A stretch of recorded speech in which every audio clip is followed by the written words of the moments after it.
What's up, guys? It's your boy Kittens coming at you guys with something a little bit different. This is a commander deck that I haven't finished yet. It's Amareth the Lustrous as flying whenever another permanent enters the battlefield under your control. Look at the top card of your library. If it shares a card type with that permanent, you can reveal the card and put it into your hand. When I read this text, I immediately had little dinging bells in my head that was like, this seems like it could combo and just play your entire library.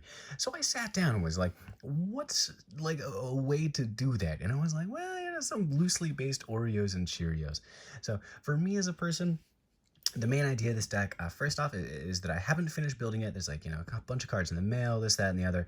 And the second thing is the overall goal. I want to share that building with you guys and, have it be the strongest deck that I've ever built. Potentially, the overall goal is to make Amareth Illustrious turn him or her from a moderately good commander pick to possibly one of the top 10 commanders in CDH in the coming years, and just take this brainchild and just run the math for a couple of years, do some editing, have some fun with it, and try to ultimately do that. See if I can make a name for Monsieur Amareth.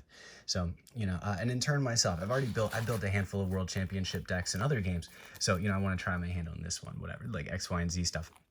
So one of the really fun things for this deck is the math and the percentages, the probability and things like that for the things that you can add. Right now, there's 51 artifacts to 49 non-artifacts. And then some interesting in between modular things is that the creatures can add artifact creatures, and then the artifact creatures, vice versa, can add these. And then, artifact lands can add lands can add those. And that's really the interesting math part about this deck that really draws me in. We're kind of just going to go through some of these are the ones that are not artifacts, but can get some interesting ones. So it's just one of those interesting things where normally you only really care about that in between for, let's say, blue, green to white for your lands. You would care, how many sources produce a certain color percentage-wise to just smooth the draws out and make sure you have the right things coming in. But for this deck, it matters for everything. So it gets me oozing and gushing and mathing. So so a fun thing for this is Wave Sifter. There's a whole number of things where you can do multiple triggers. It gives you 2 different clues, and you can actually stack the triggers for like the creature coming in and the clues coming in resolving. So you can have the artifact potentially find artifact land or creature, and then creature potentially find just creature or artifact creature, XYZ to dig off additional cards. Super sweet. And then into some artifact stuff. So much talking and generic mud goodness, some Chief of the Foundry, some Solemn, and actually a number of these cards came from Modern Horizons 2. A number of just common Modern Horizons 2 cards were super, super sweet. I think there's actually like a whole branch of Modern Horizons 2 things coming up. Etch Champion, yeah, Soldier's Champion, yeah, Batterbone, yeah, Bonehorde, yeah, there we go, Shardless, Bonehorde. But yeah, Batterbone, Bonehorde, Shardless, there's a number of these guys that, come in. I want to try to find a number of these, as many that I can, that it will give you those additional triggers. Silver Raven's interesting. Thought Monitor, really nice. Another MW2. Oh no, that's coming out too in a little bit.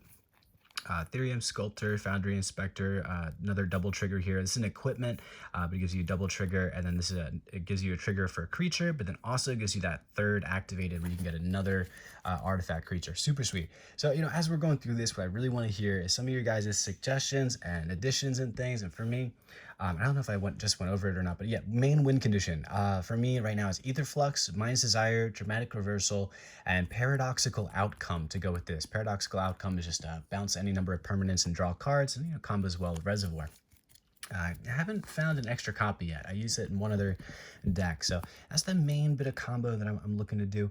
But Summoner's Pact to dig up possibly Wave Sifter or the Cascade guy, Shardless Agent. Yeah, Wave Sifter, Shardless Agent. I'm pretty sure the 2 greens.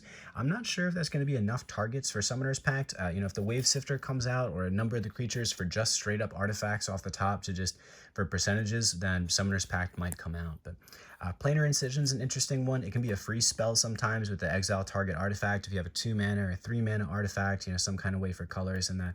It just gives you that extra ETB. It's pretty nice. This gives you that little bit of a draw. It's one of those ones I've always wanted to use, Acrobatic Maneuver, but I can just never really found a good place for it. Organic Extinction. This is really sweet. Oh, I gotta cough for a second.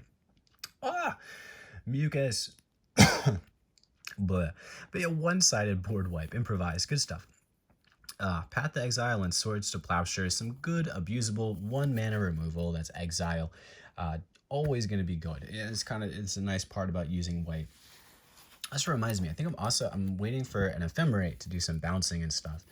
And then for land ramp stuff, here's a handful of the ramp that isn't artifacts, but some are fairly interesting. Cultivate's an interesting one. I'm thinking about using Cultivate, Explosive, and even Kodama's. I think even Explosive might be usable just because Cultivate on a turn 2 to 3 digs up 2 of the lands, which are the non-artifacts here. I was saying earlier how there's a 44 or so that actually, you do this on turn 3, it turns it down to 42, and then if this is in your hand, it's only 41 that's left in your library, outside of other things you have. And then even something like explosive vegetation at 4 will get you the 2 triggers, things like that when it comes in. But then you can get your Amareth right away after you do your explosive vegetation, get an additional land when you untap for that 7th if you have that additional land. And I feel like because Amareth is at 6, even explosive kind of works. I'm not sure if it'll fit the numbers for, most powerful deck ever, if it can top 10, CEDH explosive, right? The guy that's like, just play explosive, guys. Moonsliver Key is going to be an interesting one. In a little bit, we're going to put in Jeweled Lotus. And just so for this is like 2 for 1 for the 3 can help us get, Amareth. It's a free search for Jeweled, and then the 2, if we do the pay 1 on the next turn, can be a +1 with Mana Crypt. So it's kind of nice. It's an interesting card. I feel like I definitely want to use it here. Blinkmoth Urn, I feel like this is an interesting one. I feel like one is incredibly powerful just for mana production, but can also come out the turn before Amareth. Amareth, you get your extra mana from Blinkmoth, you get your Amareth out, and hopefully have some extra mana left around to start comboing off. So I'm really interested to see how strong Blinkmoth Urn is going to be in this deck. Yeah, but otherwise a whole number of 2 mana rampers, some 1 mana rampers. I'm gonna do a whole number of other ones, a Jackal Lantern, a little bit of the filter, the graveyard hate, the draw. I'm gonna do a little bit of editing to add in a number of 1 mana things. The Explorer Scope and Gold Vein Pick are sneaky ways to get additional ETBs with stuff from attacks if you're kind of on a weird stuck board state. Like ship these over, like equip one to a random 1/1, swing in, try to get, damage or like the attack for the thing or damage for the treasure. Is there this, that, and the other, some good stuff. But yeah, I'm gonna edit through and try to add through a number of the 2 mana artifacts with the idea of having, I think it's Sacred Forge to play off the top card of the library, maybe Future Sight and Magus of the Future, I think, to play cards off the top of the library, and then have the 1 mana reduction, free play all the stuff for the 1 mana rampers, and then eventually, get into our untap spells. Wherever our untap spells went, there's somewhere in here. Oh, yeah. And then also, there's some lands. This is the lands we're working with right now. I have pretty much where I'm at. I think it's 36 or 34 lands. I got my artifact guys in here, and then we're all the artifacts. We're basically maxed out on the searching lands outside of a handful of the Fabled Passage, things like that. But we have Evolving and Terramorphic. The main idea of that is to hold up those lands after we have Amareth up, to be able to modulate the top card of our library. For example, like we get a creature that does a double trigger. You get a little bone horde out. We have a double trigger on the stack. We realize the top card isn't an artifact, so we can't grab it. We dig a land really quick and then resolve the second trigger to potentially get that other draw. So hopefully, I don't know, with everything the way it is, I really like the numbers of this deck. I'm still messing around with everything, just taking some rough counts, waiting for some stuff to come in the mail. But again, I'm really hoping to hear from you guys to see what you have to say about this deck. If you guys think that this could possibly be a top 10 tier CDH deck, or if it's just something that'll end up being a moderately powerful mud deck. It's been your boy Kittens. I would love to hear what you guys have to say. Peace.